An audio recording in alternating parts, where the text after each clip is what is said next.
With the CONCACAF Champions League quarterfinals about to get underway, it's intriguing this year. We've got 4 MLS sides in the mix in the last 8, despite the runners-up from last year, Toronto, not being in the picture. And it's going to be interesting to see whether, finally, an MLS side will be able to topple a side from Liga MX. There's some interesting matchups for the 4 teams. Perhaps we should take a look, Ale, at the odds for the sides from MLS still remaining.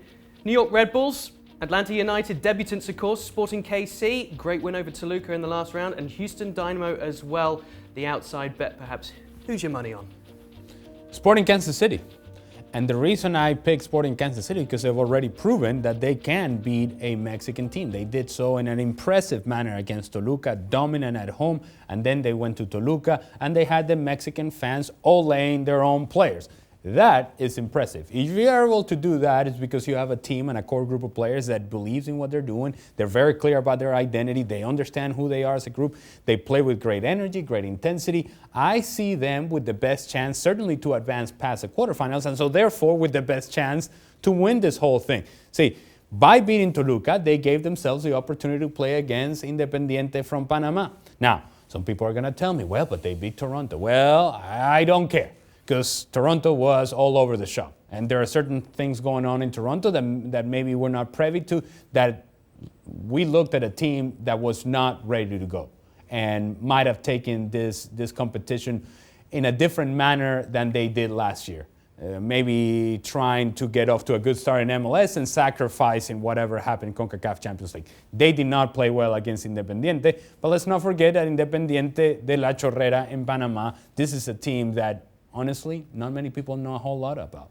And so, therefore, I think Sporting Kansas City should be the favorites. And if they handle this in the way in which they have handled, really, the competition from the very beginning with the same intensity that they did Toluca, they should get past Independiente. When we look at this, every year it's the same question. Is this going to be the year, when is an MLS side finally going to show that they can mix it?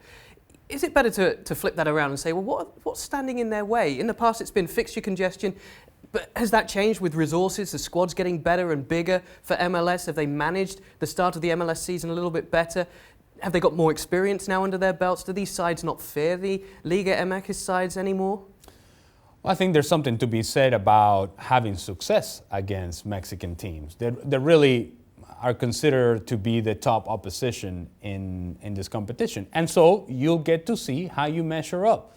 So when Atlanta goes and plays Monterrey, they're playing against a very good Liga MX team. When Houston plays against Tigres, they're playing against a team that currently is in first place in Liga MX. And so you're going to get to see the very best of Liga MX in a competition that Liga MX takes very seriously. I do think MLS puts a whole lot into saying, if we win CONCACAF Champions League, it really says a lot about our league. It may, and it may not. It may say something about one of your teams in your league. It may say something about the growth of that particular team and the resources of that particular team as to what they're able to do. The competition and level of competition in MLS as compared to Liga MX seems to be, that distance seems to be getting a little shorter. But it is not across the board. It is just a few teams that are able to do this. So when we make this sort of umbrella statement that, well, it's because now MLS is at this level and we're this close to Liga MX, I'm not quite sure that we're seeing the big picture. There are certain things that you just mentioned, roster size and resources and your ability to go get players and the flexibility that some teams have found in terms of their ability to invest and make sure that their team is solid across the board. All those things are true, and all those things give MLS teams a better opportunity to win CONCACAF Champions League. And it's going to happen. At one point, it's going to happen. But what we have to be careful with is not putting everything and anything and saying, if we win CONCACAF Champions League, that means that we're doing everything right in MLS. You're doing something right, but not everything. And if you lose it, it doesn't mean that you're the worst league in the world either. It doesn't mean like, what are we doing? Why are we not winning CONCACAF Champions League? Well, not everybody's winning Champions League in Europe. It's not necessarily a referendum on a whole league. It may just be a referendum on certain things. I think MLS has taken some steps forward. Let's not get crazy. That's all I'm saying. For you then, does real success in MLS terms internationally mean being in this competition as frequently as possible and building results in a more timely manner, as opposed to having a shock run, getting your result and sort of upsetting a Liga MX side? Would it tell more to you if a side qualifies 4 or 5 times in a row and manages to get to the semi-finals every time? Yeah, what you need to have happen is that every MLS team that makes it into this competition should be in the quarterfinals. And maybe you get to a point in which maybe 2 out of the 4 are semifinals, as it happened last year. That's what you need, and you need to have that happen consistently.